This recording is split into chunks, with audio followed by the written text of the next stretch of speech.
What was that India? I mean, was it arrogance, overconfidence, unpreparedness, or just plain old being outclassed by a ruthless South African side? Because let's be very clear, this was not India's day. Not tactically, not technically, I mean, not mentally either. And frankly, some of those questionable captaincy decisions by Surya Kumar Yadav resembled the exact kind of decisions we roast Pakistan for. So I'm sure Indian fans are shocked, confused, and frankly furious. I mean, India didn't just lose, they were beaten thoroughly. And sometimes cricket has a way of doing that, especially when you start believing you're untouchable. I mean, taking it all lightly, like we got this in the bag sort of attitude. And suddenly your net run rate is gasping for air at what, minus 3.8. India can win their next two games and still find themselves calculating scenarios because net run rate does not forgive arrogance. And when you start humiliating other nations with cheap, below the belt ads about choking, the game listens and sometimes it bites back. I mean, imagine if someone ran an equally offensive ad campaign targeting India. The keyboard mob will declare it a national threat and a national integrity issue overnight, guaranteed. Nonetheless, now West Indies and Zimbabwe have a genuine opportunity to shake up the group and push for that second place right behind South Africa. Not that it would be easy, but it is possible. Suddenly, the status quo isn't so secure for India anymore. Anyway, let's get into the match nonetheless. So everyone's wondering whatever happened to Kuldeep Yadav. I mean, just like the Pakistan's coach, Mike Hesson, said about Babar Azam the other day, that he will only be sent to bat if there's a batting collapse. And that's really the only reason why he's in the lineup. India seems to have also selected Kuldeep in the squad for one job only, and that is to play against Pakistan, because we didn't see him before. And we didn't see him since. And I'm seeing Indians question other players in the lineup, but what about Rinku Singh? I mean, what exactly is the plan here? Besides bowling for fun against Pakistan when they were already outclassed, what role is he fulfilling? Why not strengthen the bowling and bring in Akshar Patel? And we know India likes to go with, as many batters as possible, but it would have been interesting to also include Mohammad Siraj. I mean, South Africa brought 4 pacers, Rabada, Ngidi, Jansen, and Bosch, that delivered pace, aggression, and kept India on a chokehold. But India opted to leave out Siraj in favor of medium pacers, even though he has bowled well in the game against the US, where their batting was also tested, and pace did make a difference on this pitch because Indian spinners were taken out of the park. But credit where it's due. Kudos to South Africa for this win. I mean, they trusted their specialist, selecting 4 high-quality pacers that play both white ball and red ball cricket, and out of whom 2 are capable all-rounders. I mean, they clearly had a plan. Markram's captaincy was spot on, and he rotated his bowlers precisely, never letting the Indian batter settle, even for a moment. I mean, South Africans used IPL experience and understood the conditions. They turned India's so-called home advantage into, frankly, a neutral territory. I mean, England did the same against Sri Lanka earlier, and this isn't a first-round match, right? In this stage of a tournament, one loss combined with such a bad net run rate can send you home overnight. I mean, whoever seizes the opportunity and takes advantage of the moments will go far in the tournament. I mean, and no one is above the game, and the game humbles you fast. I mean, India may have been on an onslaught in the first round, but South Africans played an absolute thriller of a match against Afghanistan that went into 2 super overs, which would have definitely toughened their mindsets and game plan going into the Super 8s, and it showed. And say what you want, but it looks like the legend Muhammad Amir was right? I mean, Abhishek does seem to be a slogger, and it's more than a mindset issue at this point. Technicality issues are creeping in as well. I mean, yeah, your captain can huff and puff addressing the media, but the results speak for themselves. The way Abhishek celebrated after striking that first run shows the pressure and mindset he's in. So, Surya Kumar Yadav can say what he wants to say, but boy's under pressure, and we see it.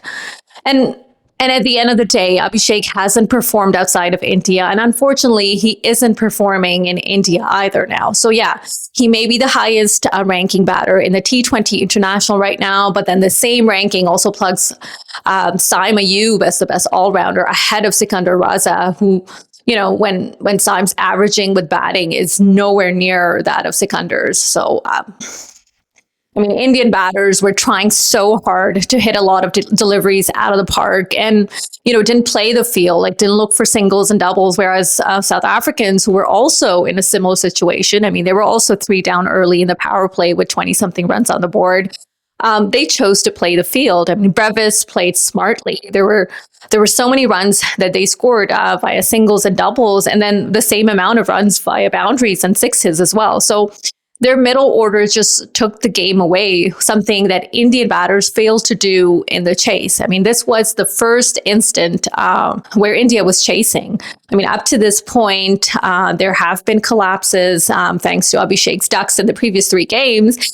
And if you look at it, Ishan Kishan was the difference against Pakistan and Namibia, and Surya Kumar Yadav steered ship in the other games when they landed themselves in similar situation. But none of these games were where they were chasing. So at one point, after Keshav Maharaj went right through the Indian middle and lower middle order, taking 3 wickets in an over, if it wasn't for a drop catch by the South Africans, I mean, it looked like India might not even reach the 100 mark. So there's a lot of reflection for them to do.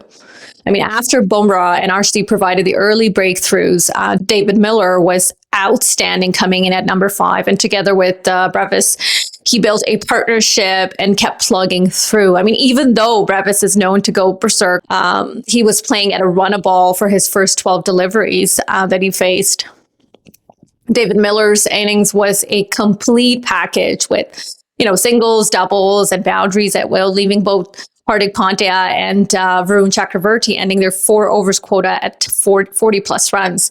I mean, Tristan Stubbs, who came at number 6, then hammered Pandya in the final over for 20 runs and basically undid the work done by Bumrah and Arshdeep in the previous overs. Indian captain Surya Kumar Yadav pulled an Agha moment again when he didn't continue with his Pacers when they were able to take 3 wickets in the first 4 overs, and he let Miller and Brevis settle by introducing Varun Chakravarti and then Washington Sundar, I think, an over after, and then Hardik Pandya. I mean, Markram, on the other hand, never let Indian batters settle, and India was struggling to even rotate strike when 187 was looking like 240. Tilak Varma, the other man defended by the captain, Surya Kumar Yadav, made a fool of himself when he reviewed after nicking the ball that all of the 90,000 spectators heard in the stadium but him. I mean, there was a clear big spike in the replay, and he wasted a review in the process, showing either, I don't know, overconfidence or plain old stupidity on his part. Everyone that came after seemed to be in a hurry to get back to the dugout and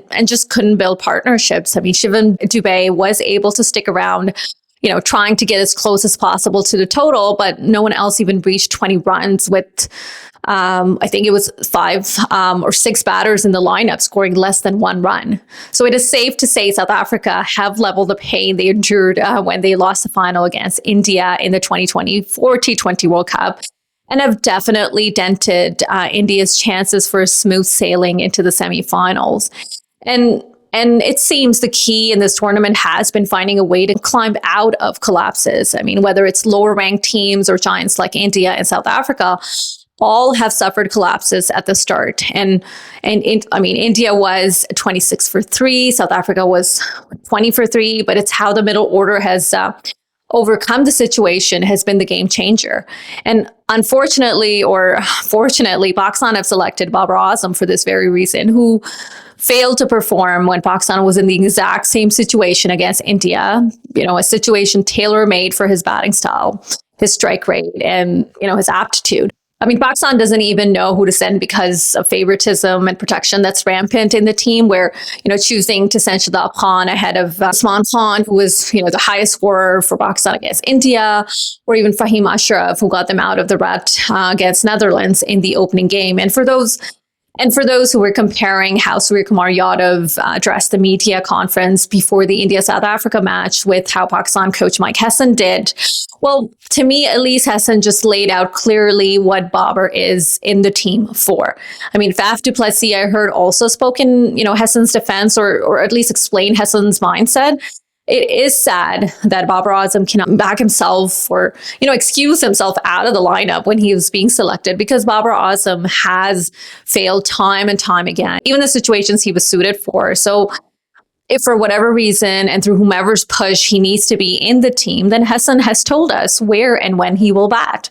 And I don't agree with Mike Hesson's approach of packing in a gazillion all-rounders, because, we keep seeing examples of teams who are able to do well in the tournament are doing so on the backs of specialists, like just like South Africa against India today with 4 pacers. And I don't think Hesson is the sharpest, but he is still 8,000 times better than Shadab Khan, who a few days ago went against former Pakistani players and showed the world what his mindset is. When he recalled that one match him and his peers managed to win against India, which is nothing but a thorn in the flesh now for the Pakistani fans. And I think he fails to see that the only reason why millions of people are, especially the Pakistani fans, are still tuning in when Pakistan plays and are putting up with their, with their garbage in, garbage out performances, is because those same fans have more than once witnessed the very former players he's critiquing actually play out of their skins.